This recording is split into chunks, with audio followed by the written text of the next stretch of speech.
Bueno, en el video de hoy veremos algo de diseño de curvas de transición en espiral. Entonces, una curva de transición en espiral es un segmento de una clotoide que empalma la entrada y a la salida de una curva circular de radio constante. Es una curva que pertenece a la familia de las espirales. Su diseño geométrico está basada en la clotoide, la espiral, clotoide de EU. Entonces, permite que un vehículo se mantenga en el centro del carril manteniendo su velocidad y evitando que invada el carril contrario. Esto es algo que se ve mucho en nuestras carreteras. Muchas curvas están mal diseñadas, no tienen sobreancho, no tienen una longitud de transición, y es por eso que un vehículo, un ómnibus, un tráiler, para que se mantenga en su carril tiene que invadir, para que mantenga su velocidad tiene que invadir el carril contrario, lo cual es muy peligroso, ¿no? Porque un vehículo que venga en sentido contrario puede ocasionar un accidente, y eso ocurre muy a menudo. Entonces provee un cambio gradual entre tramos tangentes y la curva circular. O sea, la curva circular ya no es de golpe, por así decirlo, sino que va cambiando gradualmente a la curva, entrando a la curva. Existen curvas horizontales en las cuales opcionalmente se puede prescindir del diseño de una curva en espiral, dependiendo de la velocidad directriz y del radio. Ver la tabla 302.11 y 302.11b de la DG. Entonces, ¿cuál es la fórmula o cómo se calcula esa longitud de transición en espiral? LE mínima es de 30 metros. No puede haber una longitud de transición en espiral menor de 30 metros. Y se calcula con las siguientes ecuaciones. Longitud de transición de espiral es A al cuadrado sobre el radio. Y ese A mínimo que vamos a calcular es la velocidad directriz por el radio sobre 46.656 por J, que viene a ser la variación de aceleración transversal no compensada en la unidad de tiempo, que varía entre 0.4 a 0.7, en un caso excepcional a 0.8, que también se va a ver en la tabla de la DG. Y P, que es el peralte en porcentajes, el cual también se diseña de acuerdo a la velocidad y al radio que tengamos. Entonces nos dice, los valores calculados de la longitud de espiral se pueden aumentar como máximo hasta un 50%. Entonces, del resultado que nos salga, según el análisis que le hagamos a la curva, puede aumentar a un 50% esa longitud. Eso es muy importante. Por simetría, la longitud de transición de entrada debe ser igual a la longitud de transición de salida. Para el caso de carretera de tercera clase, la longitud de la espiral tendrá estos rangos. Longitud mínima va a ser 0.0178 velocidad al cubo sobre el radio. Y la longitud máxima, 24 veces el radio elevado a 0.5. Este documento es un resumen del ingeniero Manuel Borja, el cual nos ha servido para una breve explicación, como un resumen de la DG, ¿no?, de este capítulo. Entonces aquí nosotros revisamos en la DG ahora lo respecto a curvas de transición. Entonces está la fórmula y estos son los valores de J. Para velocidades mayores o menores a 80, J varía entre 0.5 y 0.7. Para velocidades entre 80 km por hora y 100 km por hora, entre 0.4 y 0.8, y así sucesivamente. Entonces así se interpreta esta tabla y podemos nosotros calcular la longitud o también usar los valores mínimos de longitudes de transición. Para una velocidad de 30 km por hora y un radio mínimo de 24, nos va a dar una transición calculada de 28 y redondeada de 30. Como 30 es el mínimo, nosotros podemos asumir una longitud de transición de 40 o 35, de acuerdo a las distancias que tengamos. También tenemos que considerar los tramos entre curvas, las tangencias, las cuales es distinta para curvas circulares simples que para curvas de transición.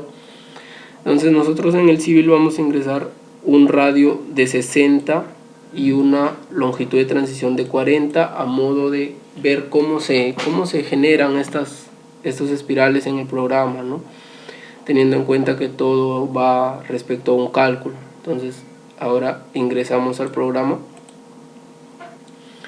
y vamos a generar un alineamiento con 3 curvas para practicar, para ver cómo se genera un alineamiento, bueno, con longitudes bastante grandes. para que nos pueda cumplir sin problemas. Entonces ahora nos vamos a generar un alineamiento, crear alineamientos, crear a partir de objetos, y vamos a generar todos como si fuera una curva simple. Entonces vemos el sentido del alineamiento, ¿no? Damos enter y ahora vamos a cambiar el nombre. Esperamos que aparezca la ventana y ponemos ejemplo de nombre, le creamos un site que diga ejemplo espirales, enter, un alineamiento cualquiera, una capa, a la capa alineamiento por defecto, y añadir curvas. Bueno, le vamos a añadir y borrar las existentes. Entonces le vamos a añadir. Entonces, como son longitudes bastante grandes, aquí se ha generado una curva. Entonces esas son curvas circulares simples. Entonces nosotros vamos a editarlas, ¿no? Vamos a seleccionar el alineamiento, nos dirigimos aquí a Geometry Editor y vamos a eliminar esa curva en esta opción, en Delete subentidades, eliminar subentidades. Vamos a eliminar y se mantiene el PI, pero se elimina la curva para poder generar las dos curvas con espirales, ¿no? Entonces, como son radios grandes, vamos a ingresar a la DG y vamos a ver radios grandes. Entonces, para un radio de 70, una longitud de transición de 45, 70, 45. Entonces, ¿cómo generamos una longitud de transición, no una espiral? Le damos clic al alineamiento, seleccionamos el alineamiento y nos dirigimos aquí donde dice Free Compound espiral. Entonces nosotros vamos a, bueno, aquí es en libre espiral, curva espiral entre dos entidades. O sea, vamos a tener la longitud de transición de entrada, la curva propiamente dicha, y la longitud de transición de salida. Entonces le damos clic. Esto es importante, tenemos que seleccionar primero en el sentido que van las progresivas, de menor a mayor. Primero esta tangente, luego esta tangente, y es una curva para ángulo de salida. El radio habíamos elegido de 70 y el espiral de 45. Y espiral nos pide la espiral de entrada, de salida o salida 45. Y ya se generó nuestra espiral. Entonces ahora vamos a revisar para un radio mucho mayor, 304 y 80. Vamos aquí de izquierda a derecha, vamos a seleccionar next, primero este y luego este, y vamos a especificar radio que era 304 y 80. Bueno, el radio 304 y el radio 80 de entrada y 80 de salida. Entonces esta ya es una curva con espiral. Estas dos son curvas con espirales, ¿no? Si seleccionamos ya tenemos más puntos. Este punto hasta este punto va a ser la curva circular propiamente dicha, y de este punto a este punto va a ser la curva de transición. Igualmente aquí. Bueno, pero aquí no cumple, creo, la longitud mínima para un radio de 80. Tenemos mucha longitud de transición y este poco es la longitud de curva. Entonces ahí tendríamos que revisar los parámetros, ¿no?, para estas tangentes. Ahora podemos también etiquetar el alineamiento con PC, PI, PT y todo eso. Vamos a ingresar ahí y vamos aquí Geometry Points, puntos, añadimos, vamos a aplicar, aceptar, y bueno, ahí se ha generado, ¿no? Bueno, aquí nos sale muy cerca por el tema de las tangentes. Aquí sale un poco mejor, entonces nos da, ¿no?, la transición, la espiral el midpoint de la curva circular y aquí donde termina la tangente, espiral tangente. Tangente espiral, donde inicia la curva circular.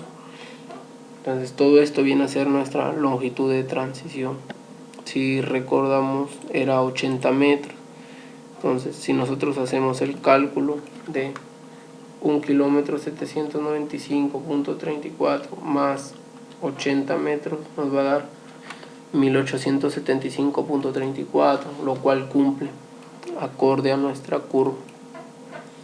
Entonces así es como se generan los espirales en la opción de acá, y con libre espiral, curva, espiral. Entonces hay que tener un poco de análisis para cada curva y verificar este parámetro es muy importante, ¿no? Esto va a permitir que el vehículo que venga en este sentido al momento de dar la curva no invada el carril contrario. Entonces es muy importante aprender esto. No, gracias, espero les haya servido y revisen la norma, la DG 2018.